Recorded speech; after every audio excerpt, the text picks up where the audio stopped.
राम म्हणता रामची होईजे, पदी बैसोनी पदवी घेईजे, ऐसे सुख वचनी आहे, विश्वास अनुभव पाहे। ओम नमो करा दयाळा, तुमचा अनुग्रह लाधलो, पावन झालो चराचरी, मी कळा कुसरे नेणे, काही बोलतो वचने अति भाविका, एका जनार्दनी तुमचा दास त्याची आस पुरवावी। नमो सद्गुरु तुकया ज्ञान दीपा, नमो सद्गुरु सच्चिदानंद रूपा, नमो सद्गुरु भक्त कल्याण मूर्ती, नमो सद्गुरु भास्करा पूर्ण कीर्ती। श्री गुरु चरण सरोज रज निज मन मुकुर सुधारी, भरण हो रघुवर बिमल जसु जोदायक फलचारी। बुद्धिहीन तनु जानिके, सुमिरो पवन कुमार, बल बुद्धि विद्या हरहु कलेश विकार। जोड़निया कर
आत्मरूप श्री गणेशा स्मरण, हो या सकळ विद्येचे अधिकरण, तेच वंदू श्री चरण श्री गुरूंचे, ते नमस्कारुणी आता प्रस्तुत प्राप्त स्थळी सेवेकरिता निवडलेला अभंग। महान भगवत भक्त संत सम्राट महाराष्ट्र भूषण जगतमान्य पंचम वेद निर्माते श्रीमंत श्री जगद्गुरु तुकोबराय यांचा 4 चरणाचा भगवान प्रभू रामचंद्राच्या नामाचं सामर्थ्य सांगणारा अभंग आहे। विठाला विठाला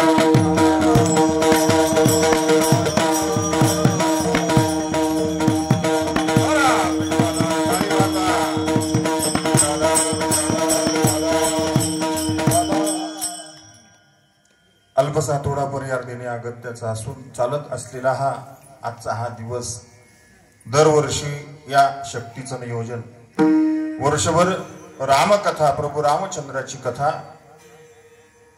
आपल्या या पवित्र स्थळी प्रांगणामध्ये, रामकृष्ण नगर या पवित्र प्रांगणामध्ये चालत असलेली आणि त्यातील आजची ही शक्तीचं नियोजन म्हणजे शक्ती कार्यक्रम।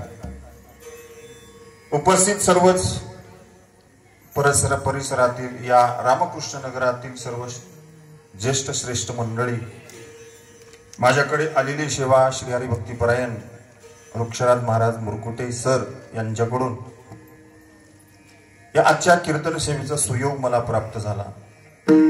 आमचे आदरणीय परमस्नेही श्री हरिभक्तीपरायण कीर्तनकार संभाजी महाराज, तसेच सुंदर या कार्यक्रमाला उपस्थिती गायनासाठी, कीर्तनाला गायनाची साथ असणं गरजेचं आहे, म्हणूनच लावणी मृदंग श्रुती टाळ घोष सेऊ ब्रह्मरस आवडीने असे सुंदर गायन करणारे, सुंदर अशी चाल म्हटली श्री हरिभक्तीपरायण नागनाथ महाराज मुरकुटे त्यांना साथ केली आमचे परममित्र श्री हरिभक्तीपरायण अनिरुद्ध महाराज कदम पोंडुळकर आणि सुंदर मृदंगाची साथ करतात श्री हरिभक्तीपरायण राजभाऊ महाराज नाही का महाराजांचा परिचय का श्री इकडे भजनी मंडळ पुरुष मंडळी तथा माता माऊल्यांच्या या सानिध्यामध्ये पवित्र स्थळी उरलेल्या ठरलेल्या वेळेमध्ये आपण दिलेल्या वेळेनुसार चिंतन सेवा करण्याचा प्रयत्न करणार आहोत। आम्ही सर्वजण मिळून ही सेवा गोड करून घ्यायची आहे। विठाला विठाला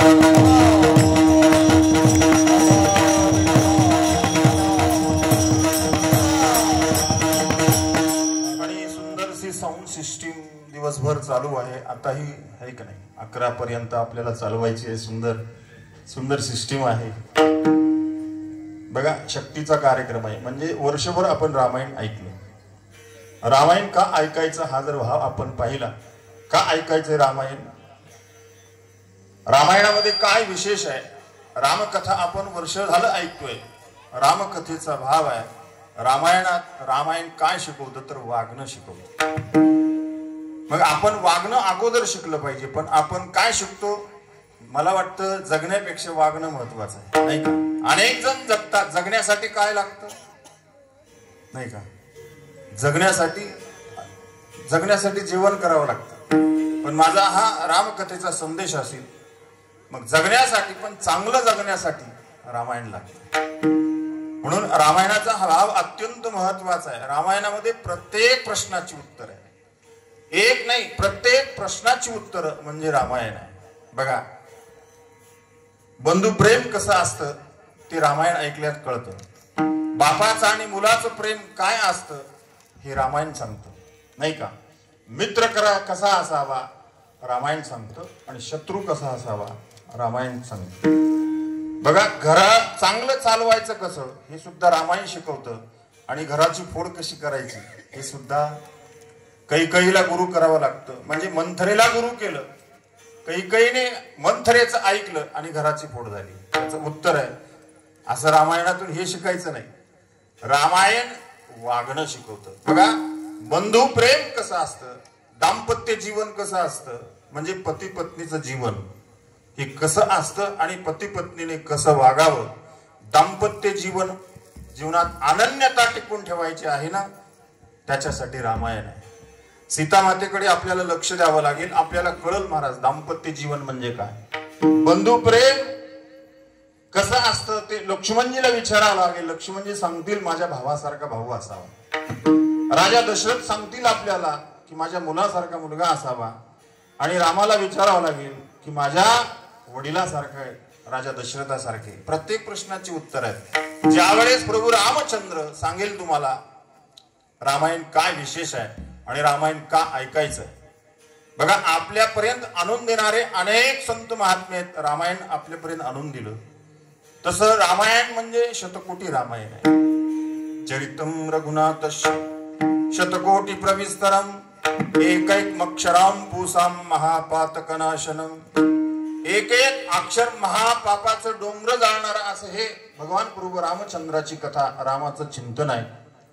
प्रत्येक प्रश्नाची उत्तर लक्ष्मणजी सांगतील आपल्याला माझ्या बंधू सारखा प्रेम असावा। प्रभू रामचंद्र ज्यावेळेस कैकेयीकडून 2 वर एका वराने भरताला गादी आणि दुसऱ्या वराने रामाला वनवास। रामकथा आपण दिवसभर ऐकत आलोय वर्षभर ऐकत आलोय पण मला सांगायचंय मी काय लखन काय ऐकलंय नाही दादा तुम्ही वनवासाला निघालाय असं माझ्या कानावर शब्द पडलेत पण लक्ष्मणजी काय म्हणतात ऐक ना दादा ज्याने तुला वनवास दिला त्याला अखंड वनवास दिल्याशिवाय राहणार नाही। प्रभू रामचंद्राचा स्वभाव हा महाराज दयाळू आहे। भगवान प्रभू रामचंद्राने लक्ष्मणजीला शांत केलं बघा। 2 जोड्या आहेत एक जोडी रागीट आहे आणि एक जोडी शांत आहे। लक्ष्मणाची रामाची जोडी आहे लक्ष्मण रागीट आहे राम शांत आहे। भरत शांत आहे आणि शत्रुघ्न रागीट आहे बरं का। रागीट जोडी बनवायला पाहिजे होती पण चाललं नाही। एक रागीट आणि एक म्हणजे रामाने शांत करावं। लक्ष्मणाला राग आला की प्रत्येक वेळी रामप्रभूने महाराज शांत केलं लखन जे ऐकतोयस ना ते खरं आहे पण लक्ष्मणजी हट्ट घेतात दादा ज्याने तुम्हाला वनवास दिला मी त्याला अखंड वनवास दिल्याशिवाय राहणार नाही। कोणी दिला वनवास हे कळालं पण महाराज प्रभू रामचंद्रजी ज्याने वनवास दिला त्याला काय म्हणतात भगवान परमात्मा? प्रभू रामचंद्र जननी तू जननी भई, माझी जननी आहेस तू. कैकेयीने वनवास दिला पण कैकेयीला जननी म्हणतात. ऐका, रामायण त्याच्यासाठी शिकायचं आहे. जननी कोण आहे प्रभू रामचंद्राची? जननी या शब्दाचा अर्थ आहे जिने जन्म दिला तिला जननी म्हणतात. मग प्रभू रामचंद्राला कोणी जन्म दिला? कौशल्याने दिला. पण कौशल्याला जननी न म्हणता कैकेयीला प्रभू रामचंद्र जननी म्हणतात. का म्हणतात? रामायणाचा भाव आहे महाराज. कैकेयी जरी कौशल्या रामाची आई असेल पण रामायणाची आई मात्र कैकेयी आहे, नाही का? रामायणाला जन्म देणारी कैकेयी आहे. बघा, म्हणूनच आज आतापर्यंत असं एकाही आईने आपल्या मुलीचं नाव कैकेयी ठेवलं नाही. भाव वेगळा आहे महाराज कैकेयीचा. रामायणाला जन्म देणारी कैकेयी. जर रामायणामध्ये कैकेयी नसती तर रामायण आपल्याला कळालं नसतं, आपल्यापर्यंत समोर आलं नसतं. म्हणून आतापर्यंत इमारतीला लोक रंगवतात पण पायाला कुणीच रंगवत नाही. आतापर्यंत एखादी इमारत, त्या इमारतीच्या पायाला रंग दिलाय का महाराज? नाही दिला. पण मला सांगायचं आहे रामायणाचा मूळ पाया म्हणजे कैकेयी आहे. म्हणूनच प्रभू रामचंद्रजी कैकेयी मातेला जननी म्हणतात. जननी तू जननी भई, माझी आई तू जननी आहेस. ह्या बातमी कळाली पण लक्ष्मणजी रागीट आहेत स्वभाव. लक्ष्मणाने सांगितलं दादा मी तुला वनवास ज्याने दिला त्याला मी अखंड वनवास दिल्याशिवाय राहणार नाही. शांत केलं. हट्ट घेतात. लक्ष्मणजी हट्टी आहेत. शेवटी भगवान परमात्म्याने सांगितलं तू ऐकलंयस ती खरं आहे बाबा. मग दादा तू वनवासात जात असेल तर या लक्ष्मणाचं काय कामही आहे अयोध्येत, मग मलाही तुझ्या सोबत यायचंय. त्यावेळी भगवान प्रभू रामचंद्राने सांगितलं लखन यायचं असेल तर जा सुमित्रा मातेची निरोप घेऊन ये. विनंती आहे बाबा, आईला विचारून ये. पळत पळत लक्ष्मणजी येतात आणि सुमित्रा मातेला म्हणतात. सुमित्रा मातेने पाहिलं लक्ष्मणाच्या अंगावर महाराज वल्कल्य धारण केलं होतं. संन्यासाचा पोशाख होता, वल्कल्य धारण केलं. सुमित्रा मातेने पाहिल्या लक्ष्मणजीला महाराज बोलू लागले, ए लखन तुझ्या अंगावर पोशाख असा का रे? सुमित्रा मातेला माहित नव्हतं उद्या राम वनवासात जाणार आहे. एवढंच माहित होतं उद्या राम राज्याभिषेक आहे, उद्या राम गादीवर बसणार आहे. फक्त एवढंच माहित होतं सुमित्रा मातेला. आणि सगळे त्यावेळेस सुमित्रा मातेने पाहिलं, ताडताड उठून बोलू लागली. शेवटी लक्ष्मणजी म्हणतात मा मला सर्व माहित आहे, उद्या रामाचा राज्याभिषेक होणार होता पण एका वराने भरताला गादी, दुसऱ्या वराने रामाला वनवास त्या कैकेयीने मागून घेतला आणि आपला दादा वनवासात निघाला. मी इथपर्यंत का आलोय सांगू तुला? सुमित्रा मातेला बोलू लागला लक्ष्मणजी मा मी तुझा निरोप घ्यायला आलोय. माझा दादा वनवासात निघालाय तर मी दादा सोबत जाऊ का? काय म्हणायला पाहिजे महाराज सुमित्रा मातेने? सुमित्रा माता ताडकन उठली आणि लक्ष्मणाला म्हणाली, लखन माझ्या गैरहजेरीमध्ये तू कोण्या तरी दासीचं दूध पिला असावं. काय शब्द आहेत सुमित्रा मातेचे? का राम तुझा भाऊ जर वनवासात जात असेल आणि तू आईला विचारायला आलास याचा अर्थ आहे तुझा तुझ्या माईवर विश्वास नाही. म्हणून माझ्या गैरहजेरीमध्ये कधीतरी तू कोणत्या दासीचं दूध पिलेस खरं सांग. ताड ताड बोलू लागली सुमित्रा माता. आणि शेवटी लक्ष्मणाला सांगितलं लखन दादा सोबत वनवासात जात असेल जा तू. माझा निरोप घेण्याऐवजी तू तुझ्या दादा सोबत वनवासात गेला असा असतास तर माझी खुशी धन्य झाली, मी असं समजलं असतं. तरी जातोयस ना बाबा जा तू. पण जाताना एक माझं लक्षात ठेव, स्वप्नात सुद्धा कुठली इच्छा ठेवून जाऊ नको. लक्ष्मणाला सांगितलं. कोण आहे लक्ष्मण? सावत्र भाऊ आहे. मी रामायण का सांगायलो तुम्ही ऐकलेलं परत सांगतोय मी. सुमित्रा मातेने सांगितलं स्वप्नात सुद्धा कुठली इच्छा घेऊन रामासोबत भावासोबत वनवासात जाऊ नको. लक्ष्मणाने विचारलं मा स्वप्न कधी पडतंय? सुमित्रा मातेने सांगितलं स्वप्न पडण्यासाठी झोपावं लागतं, म्हणजे झोपीत स्वप्न पडत असतं. लक्ष्मणाने महाराज समोर आपल्या आईचे चरण स्पर्श केले. आपल्या आईकडे समोर उभा राहिला आणि आईला म्हणू लागला, आई झोपल्यानंतर स्वप्न पडत असेल तर तुझा हा लक्ष्मण दादा सोबत जात असताना 14 वर्षे झोपच घेणार नाही, म्हणजे स्वप्नच पडणार नाही. शपथ घेतली महाराज भावाने, भावासाठी. मी का सांगितलं रामायण? रामायण याच्यासाठी आहे. बंधू प्रेम काय असतं हे रामायण शिकवतं. प्रत्येक प्रश्नाची उत्तर, दाम्पत्य जीवनाची अनन्यता टिकून ठेवायची असेल, पती पत्नीचं जीवन कसं आहे हे जर शिकायचं असेल तर ते महाराज रामायणातून शिकायचं. निरोप घेतला होता त्यावेळी प्रभू रामचंद्राने सीता मातेला सांगितलं, जानकी माझ्यासोबत नाही येता येणार तुला वनवासात. त्यावेळेस सीता मातेने सांगितलं, या जननीचं या जानकीचं माझा जर पती वनवासात जात असेल तर ह्या सीतेचं अयोध्येत काय काम आहे. भगवंताने सांगितलं, सीता जानकी अरे एखाद्या भिंतीवर माकडाचं चित्र काढलंस तर त्या चित्राला भीतीस तू, तिथं तर माकडाची भेट आहे, मग नाही जमणार, नाही निरोप घेता येणार. त्यावेळी सीता माता म्हणते, निरोप कसला माझा घेता, जिथे राघव तेथे सीता. प्रभू मी तुमची छाया आहे, माणसाला सगळं काही सोडता येईल बर का. घरून आलोय आपण, घर सोडलंय, इथं आल्यानंतर मंडपात येताना आपल्या पायातली चप्पल सोडून इथं बसलोय, इथं बसल्यानंतर मला सगळं सोडता येईल, पण माणसाला आपली छाया सोडता येत नाही, आपली सावली सोडता येत नाही. सीता मातेने सांगितलं, जसं माणसाला आपली छाया सोडता येत नाही तसं मी तुमची छाया आहे, मी अयोध्येत राहणार नाही, मी तुमच्या सोबत 14 वर्षासाठी वनवासात येणार आहे. कैकेयीने कोणाला वनवास मागितला होता? रामाला वनवास मागितला होता, पण सीता माता त्या ठिकाणी वनवासात निघते.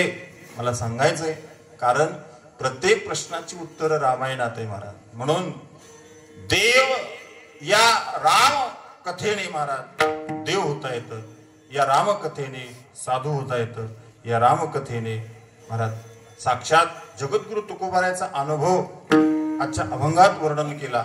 माणसाने तर देवच व्हावं बर का. देव होऊ मनती ते होती तरी दान दाग देहादी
नरदेह प्राप्त झाला. या नरदेहात या मनुष्य योनीमध्ये माणसाला देव होता येतं. देव होता येतं, माणसाने देव झालं पाहिजे. नाही होता आलं देव, पण माझी रामायण प्रभू रामचंद्राचं चिंतन सांगतं, बाबा देव झालेली चांगली गोष्ट आहे, देव होण्याचा प्रयत्न करा. नाही होता आलं देव नका हो, पण कमीत कमी साधू तरी हो, नाही का. रामायण शिकवतं बघा, देव होता येतं रामायणाने. नाही होता आलं देव, रामायण सांगतं कमीत कमी साधू हो. साधू कोणाला म्हणतात? ज्याने साईला साई धुवून काढली त्याचं नाव साधू आहे. देव होणं सोपं आहे. ऐका, कुणाला एखाद्याला जर विचारलं मला देव व्हायचंय, कोण सांगेल महाराज? आम्हाला विचारलं, एखाद्या कीर्तनकार कथाकाराला विचारलं, बाबा मला देव व्हायचंय, सांगता येईल आम्हाला? बोला बोला, सांगता येईल का? नाही. मग देव होण्यासाठी कोणाला विचारावं लागेल?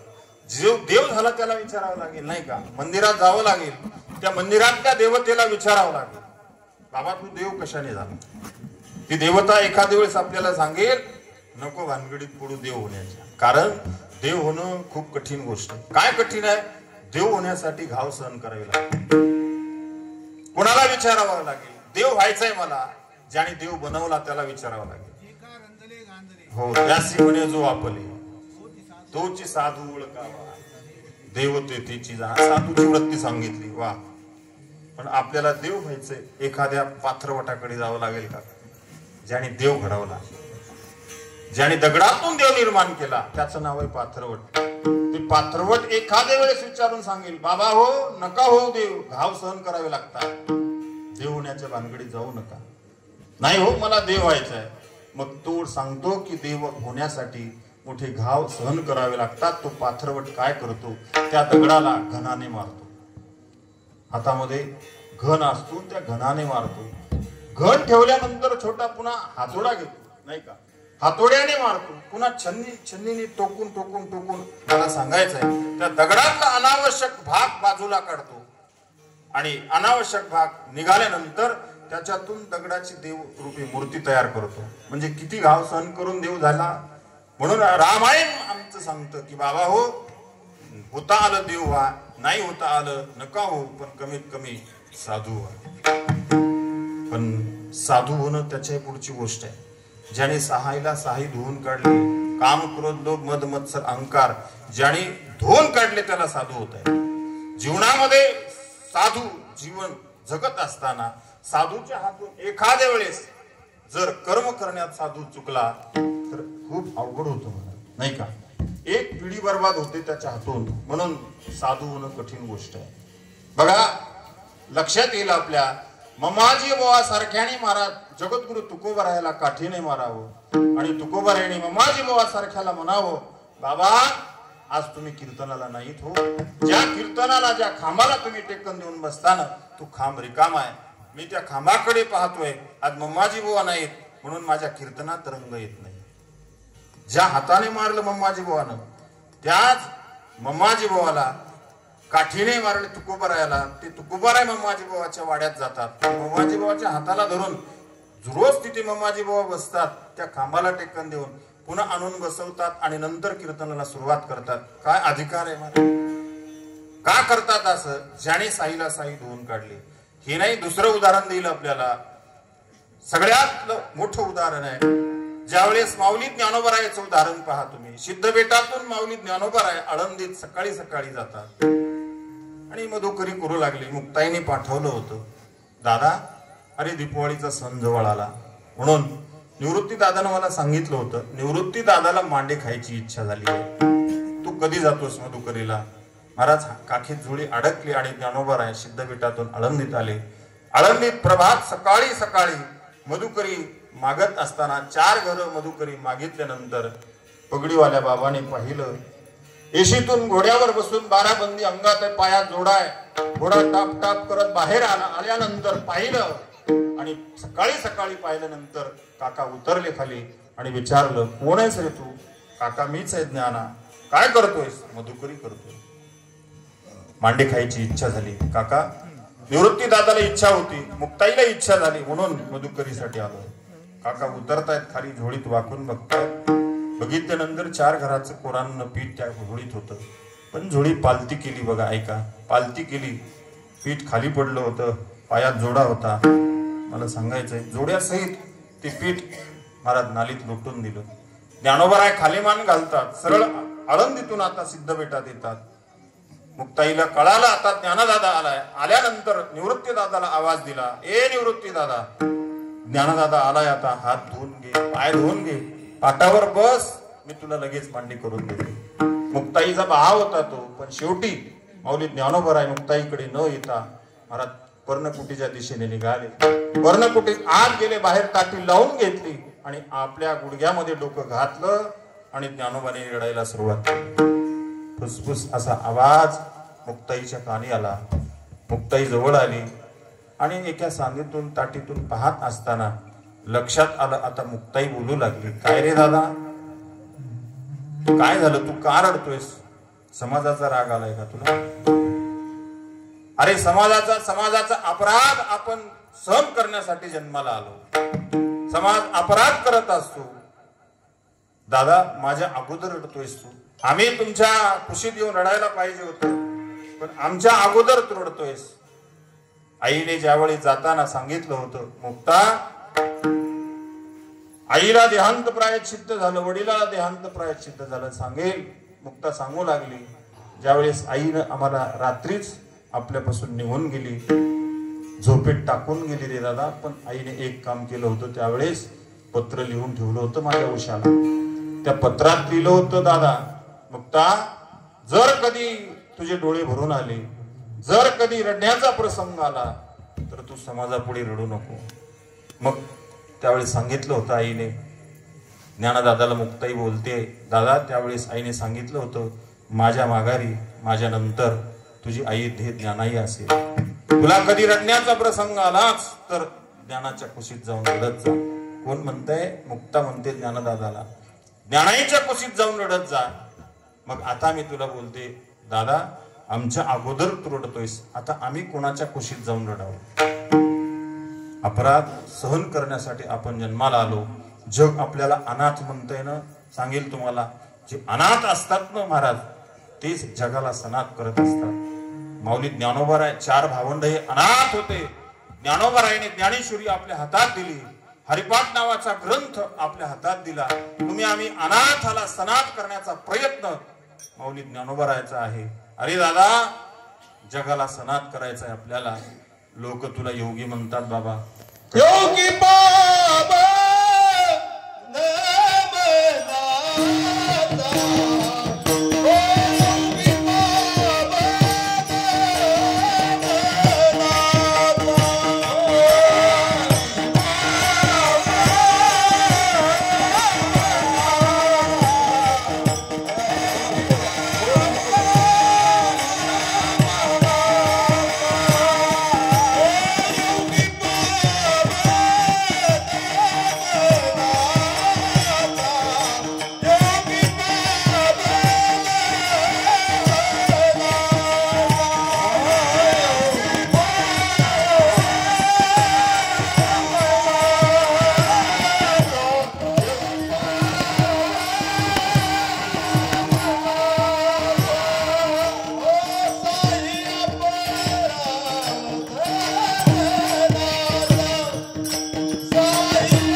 पावन मनाचा साहे अपराध जनाचा विश्वरागे झाले वन्नी संती सुखे व्हावी पाणी. मुक्ताई वर्णन करते. बरेच म्हणतात महाराज मुक्ताई उपदेश करते. उपदेश करत नाही महाराज मुक्ताई, कारण लहान्याला मोठ्याला उपदेश करता येत नाही. मुक्ताई प्रार्थना करते, ए दादा का रे ताटी लावून घेतलीस, उघड विश्वपट ब्रह्मदोरा ताटी उघडा ज्ञानेश्वरा. हे उदाहरण का दिलं ऐका सांगतो. ज्याने साईला साई धुवून काढले, जे जगद्गुरु तुकोबा राहायला मम्माजी बोने त्रास दिला, माऊली ज्ञानोबा राहायला विसोबा काकाने त्रास दिला, जो विसोबा काकाने महाराज आळंदीत मधुपुरी मागून दिले नाही ऐका, त्याच ज्ञानोबा राहायने विसोबा काका म्हणजे विसोबा खेचर, त्या विसोबा खेचरांना काकांना नामदेवरायाचे गुरु बनवण्यात माऊली ज्ञानोबा राहायचा हात आहे. मी का सांगतो, ज्याच्याकडे क्रोध नाही, ज्याच्याकडे काम नाही, ज्याच्याकडे लोभ नाही, मद मत्सर नाही, त्याला साधू होता येईल, कीर्तनकार होता येईल नाही का, कथाकार होता येईल नाही का, पण महाराज साधू होणं खूप कठीण गोष्ट आहे. माझं रामायण शिकवतं, मला इथे यायचं होतं. माणसाने देव व्हावं, देव होता येतं रामायणाने, साधूही होता येतं. पण रामकथा एवढी शिकवते, नाही होता आलं देव होऊ नका, नाही होता आलं साधू होऊ नका, पण कमीत कमी माणूस तरी हो. मनुष्य बनतारी साधी नारायण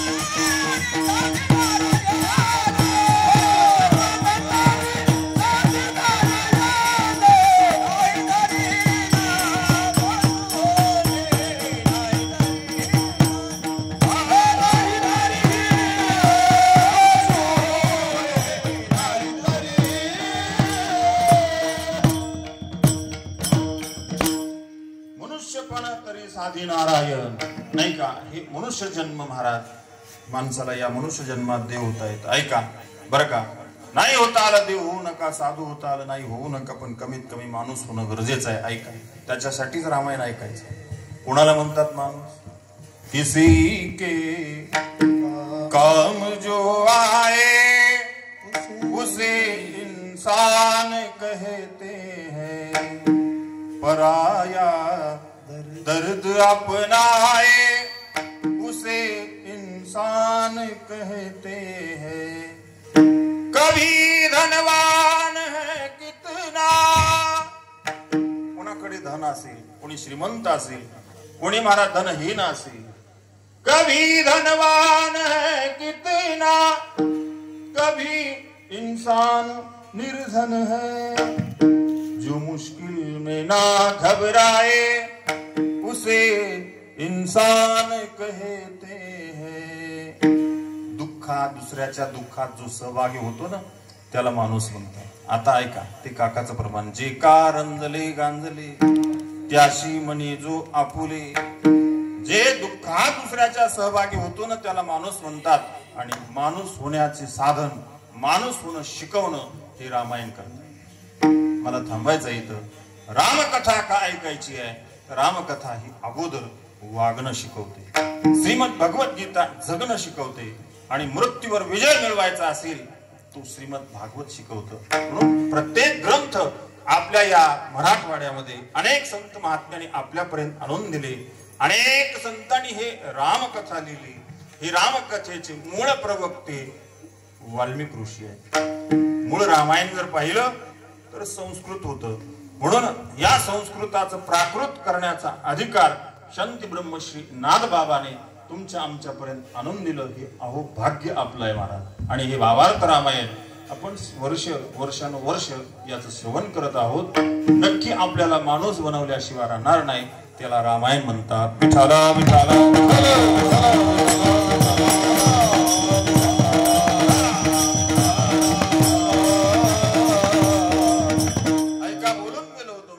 कथेमध्ये प्रत्येक प्रश्नाची उत्तर आहेत. मित्र कसा असावा? विभीषणजी सांगतील महाराज आपल्याला माझ्या मित्रासारखा असावा.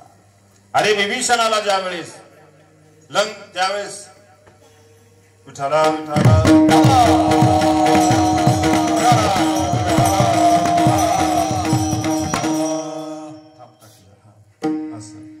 विभीषणाला महाराज सेतू बांधताना तिलक केला होता, राज तिलक भगवान परमात्म्याने.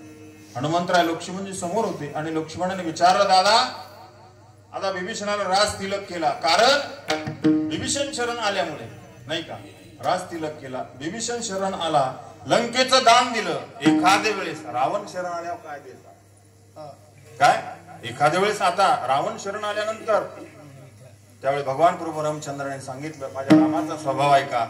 विभीषण शरण आयो करू लंका दान. लंका दान केली, लेकिन रावण शरण आयो करूंगा अयोध्या दान.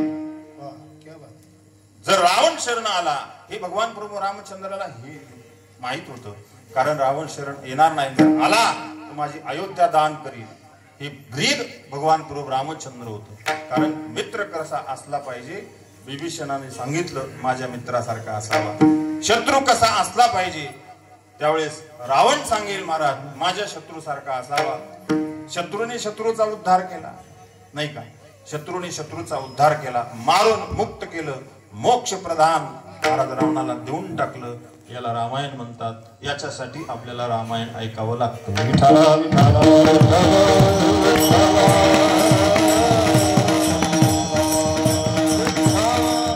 म्हणूनच भगवान प्रभू रामचंद्राचं चिंतन या ठिकाणी तुकोबाराय करतात. बघा एवढी ख्याती या रामनामाच्या ताकद आहे, हे सामर्थ्य, हे रामनामाचा महिमा. देवापेक्षाही श्रेष्ठ असणारा देवाचं नाव सांगितलं. जगद्गुरु तुकोबारायांनी अनुभव घेऊन सांगितला. प्रत्येक गोष्टीचा संत महात्मे अगोदर अनुभव घेतात आणि नंतर आम्हाला देतात. अंगे आले अनुभवती या जगा दिग्दसे. जगद्गुरु तुकोबाराय म्हणतात अनुभव संतांचा सारखा आहे. सांगेल आपल्याला तुम्हाला.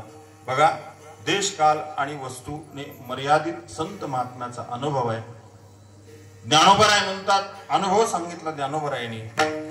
अवघाची संसार सुखाचा करीन आनंदे भरीन तिन्ही लोक. माऊली ज्ञानोबरायचा अनुभव आहे. तेच पुढे नाथ महाराज अवघेची त्रैलोक्य आनंदाची आता चरणी जगन्नाथा चित्त ठेले. संतांचा अनुभव सारखा आहे. आणि पुढे जगद्गुरु तुकोबाराय सुद्धा हेच म्हणतात आनंदे गाठले ती त्रिभुवनी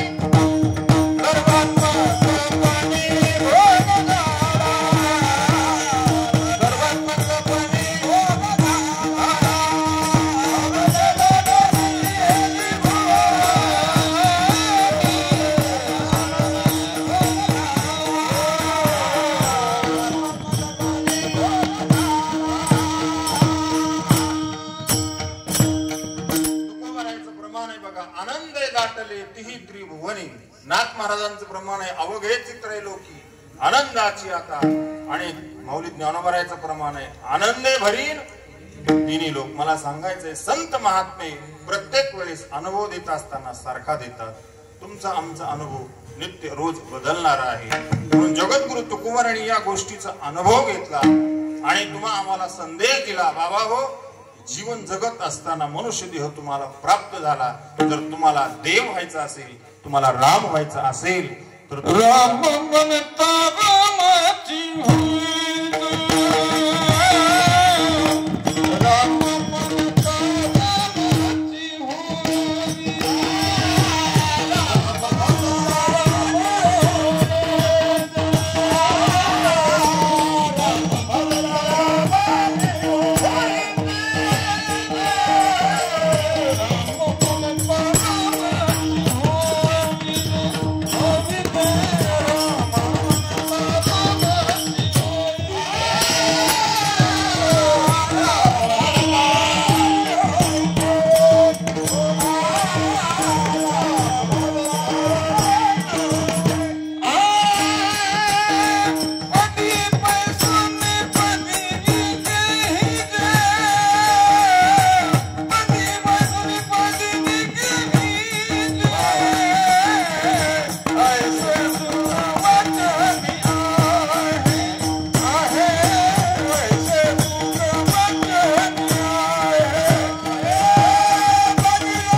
राम म्हणता रामजी होईजे, पदी बैसोनी पदवी घेईजे.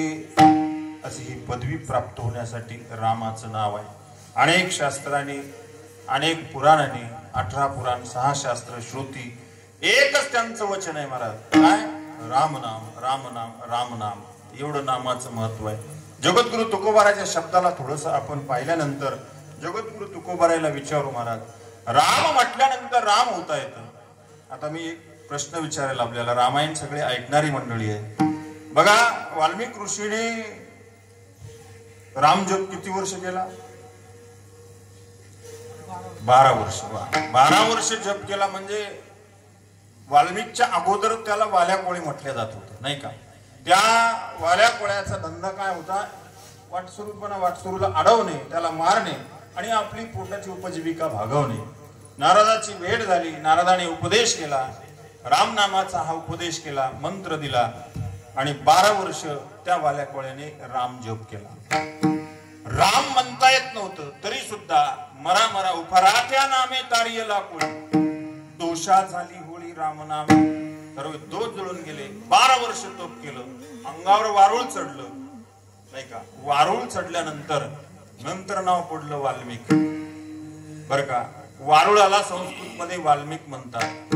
मग अगोदर नाव काय होतं महाराज? अनिरुद्ध महाराज? रत्नाकर. रत्नाकर. बघा, वाल्मिक ऋषींचं नाव काय होतं? अगोदरच रत्नाकर होतं. अंगावर 12 वर्षानंतर वारुळ चढल्यानंतर नाव पडलं वाल्मिक आणि वाल्मिक ऋषी झाले. वाल्मिकी ही पदवी प्राप्त त्यांना झाली. वाल्या कोळाला वाल्मिकी ही पदवी प्राप्त झाली. पदवी प्राप्त झाली, वाल्मिक झाले. पण बाबा राम झाले का? बोला बोला, राम झाले का गजू महाराज? नाही, नाही. राम झाले का? नाही झाले. 12 वर्ष जप केला, राम नाही झाले. अहो जगद्गुरु तुकोबाराने ती सांगितलं, राम म्हणता रामची होईजे. बर का? तुकोबाराच्या शब्दाला कस लावण्याचा आपला अधिकार नाही, बर का? आपण अभंगावर चिंतन केलं पाहिजे का नाही? तुकोबाराचे शब्द म्हणजे काय आहे? अहो, सोन्याचा जर कस आपण तपासायचा असेल, सोनं जर तपासायचं असेल, काय करावं लागतं? अहो, सोनं काय घेत नाहीत का तुम्ही? सोनं, हा, सोनं घेताना कसं घेता? तसंच घेता का? काय घासून घेता? म्हणजे तुकोबाराचे शब्द काही जणांनी घासले. रामेश्वर शास्त्री घासण्यात प्रकांड पंडित होते, म्हणून तुकोबारायची महाराज शब्द नाही ते तुकोनी घेतले मोती जैसे. बघा, रामेश्वर शास्त्रीने शब्द मोजून घेतले, म्हणूनच रामेश्वर शास्त्री म्हणतात, तुकिता तुलनेसी ब्रह्म तुकासी आले, म्हणून रामेश्वरी चरणी मस्तक ठेविले. आपला अधिकार नाही. सोनं घेत असताना घासून घ्यावं लागतं. सोनं घेत असताना तापून घ्यावं लागतं. आग्नीत टाकावं लागतं. आग्नीत टाकायच्या अगोदर ते सोनं महाराज मोजून टाकावं लागतं आणि आग्नीतून बाहेर काढल्यानंतर मोजावं लागतं. आग्नीत टाकायच्या अगोदरही तेवढंच भरलं पाहिजे आणि काढल्यानंतर तेवढंच भरलं पाहिजे. मग त्याला 24 कॅरेट म्हणतात. तेजाबमध्ये टाकतात, आग्नीत टाकतात, त्याला ठोकून बघतात, घासून बघतात, वाकून बघतात. वाकलं तर बोला बोला, वाकलं तर खरं सोनं. सध्या वाकायचं कामच नाही. जे वाकतंय त्याला खरं सोनं म्हणतात. जे ताटर आहे त्याला काही खरं सोनं म्हणत नाही. बघा, 24 कॅरेटचं सोनं. म्हणूनच महाराज संतांनी वर्णन केलं, नम्र झाला होता तेने कोंडले अनंता. सोन्याला वाकवतात आणि सोनं पारख करून घेतात. ऐका, तसंच जगद्गुरु तुकोबारायच्या शब्दाची जर पारख केली, अनेक संत महात्म्याने, रामेश्वर शास्त्री सारखे तुकोबारायच्या शब्दाची पारख केली. आपण काय, आपला अधिकार नाही. पण तुकोबाराय म्हणतात राम म्हटल्यानंतर राम होता येतं. मग महाराज वाल्मिक ऋषीने 12 वर्ष तप केलं, मग का राम नाही झाले? अहो, राम आपण कीर्तनाची सुरुवातच करतो राम शब्द, राम नामापासून, नाही का? मग आपण का राम नाही झाले? रोज कीर्तन करायलो आम्ही, आमच्यात काही बदल नाही झाला. मग का राम नाही झाला? भानगड ही आहे. दुसरं हे उदाहरण नाही पटलं, दुसरं देईल. वाल्मिक ऋषीने 12 वर्ष तप केलं, पण त्याच्याही पुढे राजा भरताने नंदीग्रामावर किती वर्ष तप केलं? 14 वर्ष. माझा दादा वापस येणार नाही तोपर्यंत एका पायावर राम जप केला नंदीग्रामा भरताने. पण भरतजी राम झाले का? बोला बोला, भरतजी राम नाही झाले. जन्मभर कधीच रामाचं नाव घेतलं नाही बर का. आणि त्याला जर त्याचं चिंतन आपण ऐकलं तर आपल्या लक्षात येईल. त्याच्या अगोदर सांगतो, राम जन्माच्या अगोदर कौशल्य माता राम झाल्या होत्या. डोहाळे लागले होते कौशल्य मातेला. आणि डोहाळे लागल्यानंतर कोणते डोहाळे होते? आणि रे धनुष्य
राम जन्माच्या अगोदर कौशल्य रामरूप झाले.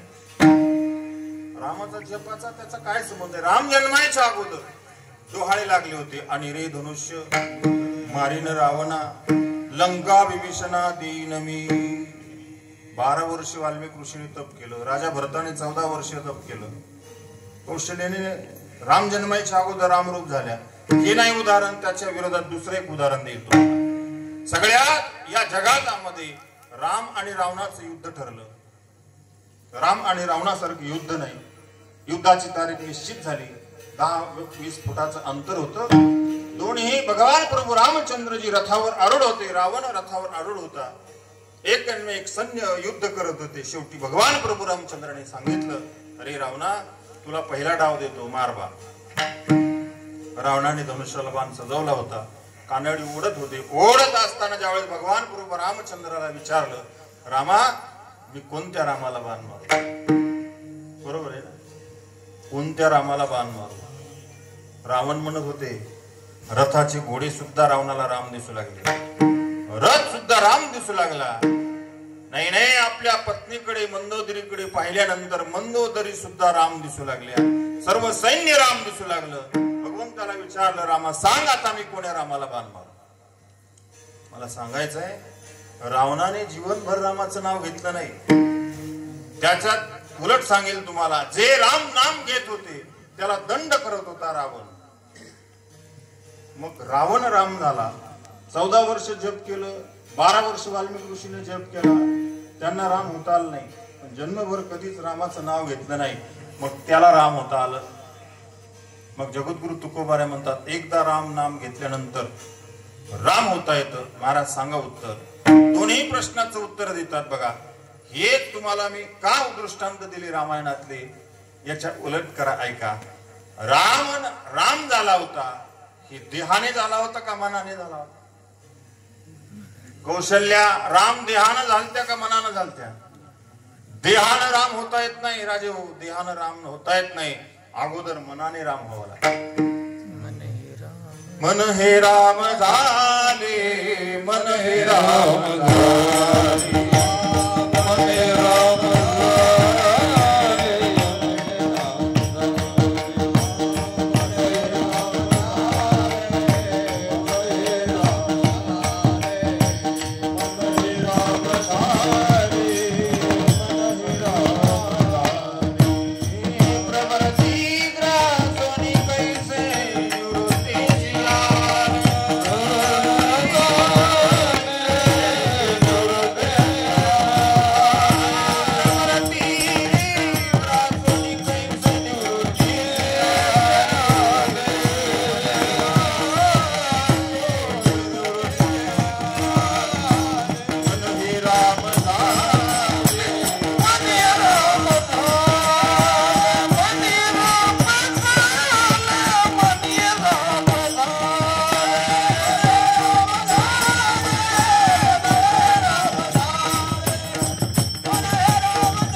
हे राम झाले, मन हे राम झाले.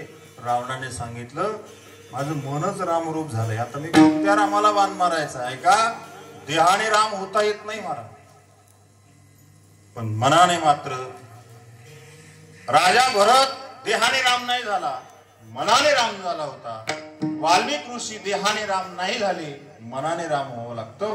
मग एकदा मनाने राम झालं, मग मात्र राम झाल्याशिवाय माणूस राहत नाही. जगद्गुरु तुकोबाराचा भाव आहे, देहाने राम व्हायचा प्रयत्न करण्यापेक्षा अगोदर मनाने राम व्हा. नाही का? भूक कोणाला लागते हो? शरीराला लागते का मनाला लागते? शरीराला. नाही का? शरीराला लागते का मनाला लागते? बोला. शरीराला लागते.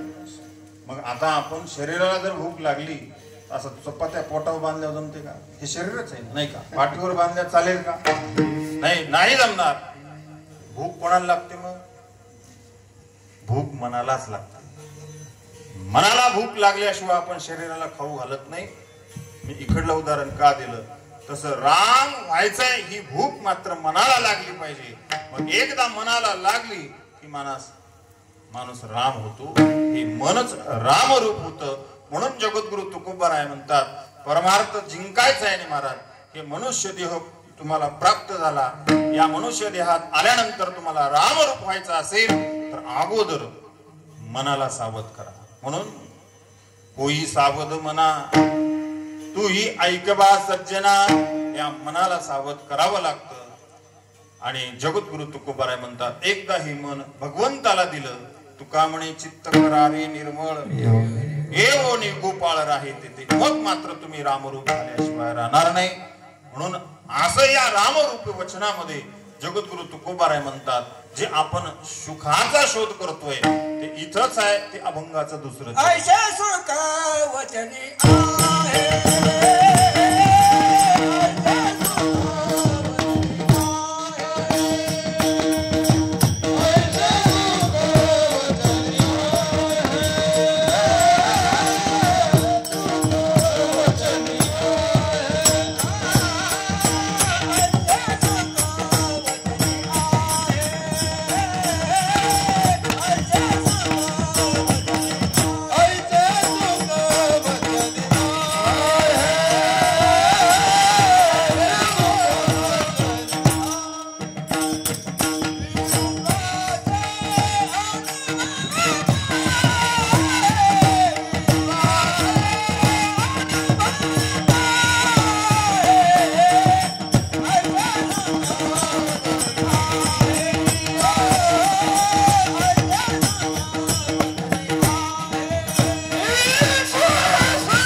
आहे, विश्वासे अनुभव पाहि.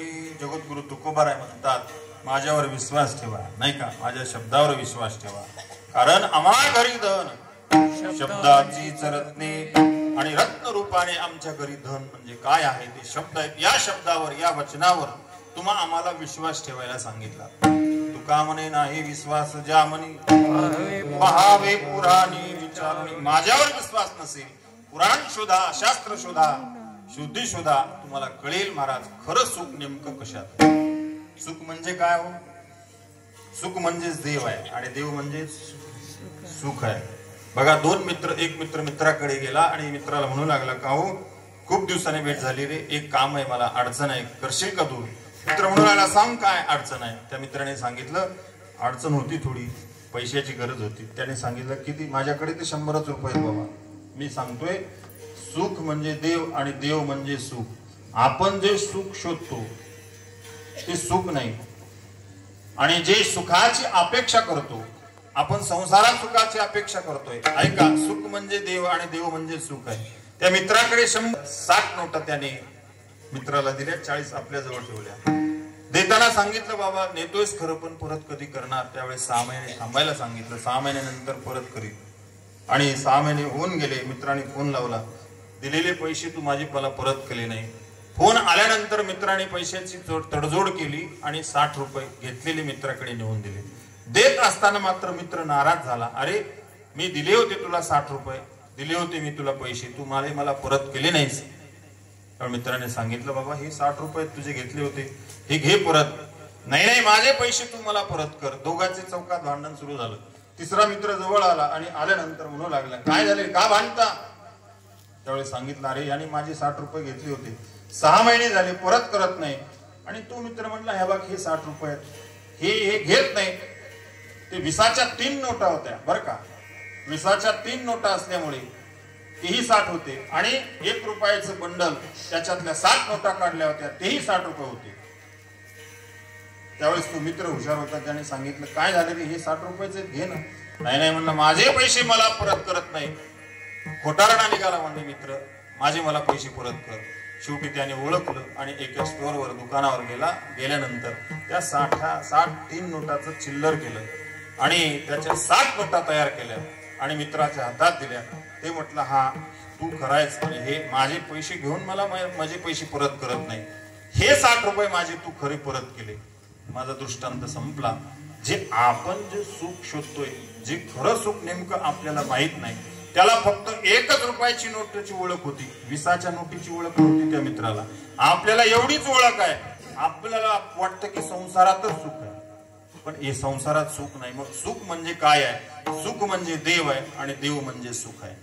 काय मी नाही, मौलिक ज्ञानोबाने अनेक संतांनी वर्णन केलं. सर्व सुखाचे आगर, सर्व सुखाचे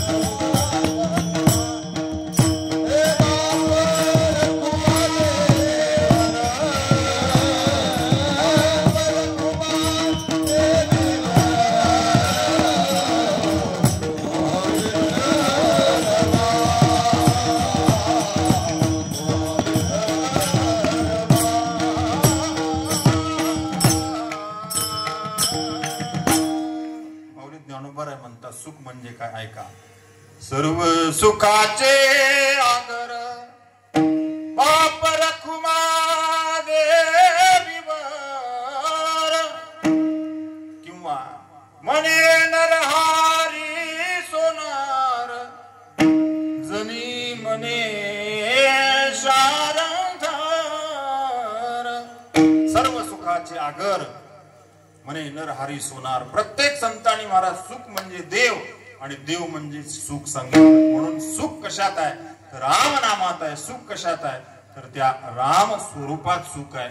आणि एकदा राम मुखात घेतल्यानंतर मात्र नक्की आपण राम झाल्याशिवाय राहत नाही, त्या पदावर आपण गेल्याशिवाय राहत नाही. पदी बैसोनी पदवी घे, पदाची अपेक्षा प्रत्येकाला आहे. आता इथे तुकोबाराने सांगितलं पद म्हणजे नेमकं काय आणि पदवी म्हणजे काय. पद म्हणजे हे भगवान परमात्म्याने दिलेलं अनमोल शरीर, हे भगवान परमात्म्याने दिलेलं आयुष्य, हेच मनुष्यातलं खरं पद आहे. आणि हे पद प्राप्त झाल्यानंतर पदवी कोणची प्राप्त होते? सच्चिदानंद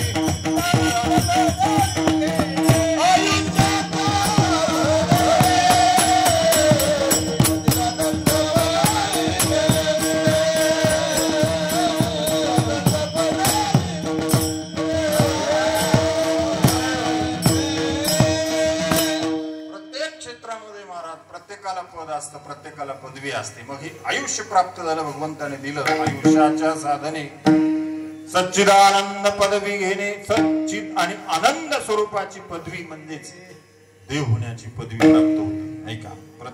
प्रत्येकाला पदाची अपेक्षा नाही का. बघा, कोणी वेगळी पदवी पद प्राप्त करतं, कोणी वेगळी, कोणी सरपंच ही पदवी आहे, नाही का. सरपंच ही पद आहे, सदस्य हे पद आहे. प्रत्येक पदात पदवी आहे. आता डॉक्टर हे पदच आहे ना, पदवीच आहे. आता शिक्षक बरं का, सरांची पदवीच आहे. प्रत्येक क्षेत्रामध्ये पद आहे, प्रत्येक क्षेत्रामध्ये पदवी आहे. बरं, डॉक्टर पदवी पद, डॉक्टराला पद प्राप्त झालं, डॉक्टरला शिकावं लागतं. पण पद प्राप्त होण्यासाठी सुद्धा त्या शिक्षणापर्यंत गेल्यानंतर पदवी प्राप्त होत नाही. आता कंपाऊंडर हे पदच आहे, पण डॉक्टरची बरोबरी करू शकतं का? नाही. डॉक्टर इंजेक्शन देतात आणि कंपाऊंडर इंजेक्शन देतो. एके दिवशी कंपाऊंडर म्हणला, अहो डॉक्टर साहेब, तुम्ही इंजेक्शन देता, मी इंजेक्शन देतो, तुम्हाला 2 लाख पगार आणि मला का 10,000 पगार? बाबा, त्या पदावर जावं लागतं ना. त्या पदावर गेल्यानंतर नाही नाही, मला का असं, मला 2,000 आणि तुम्हाला 2 लाख. एके दिवशी काय झालं, उंटाने कौट खाल्ला. कौट खाल्ल्यानंतर ते उंटाच्या घशामध्ये अडकला.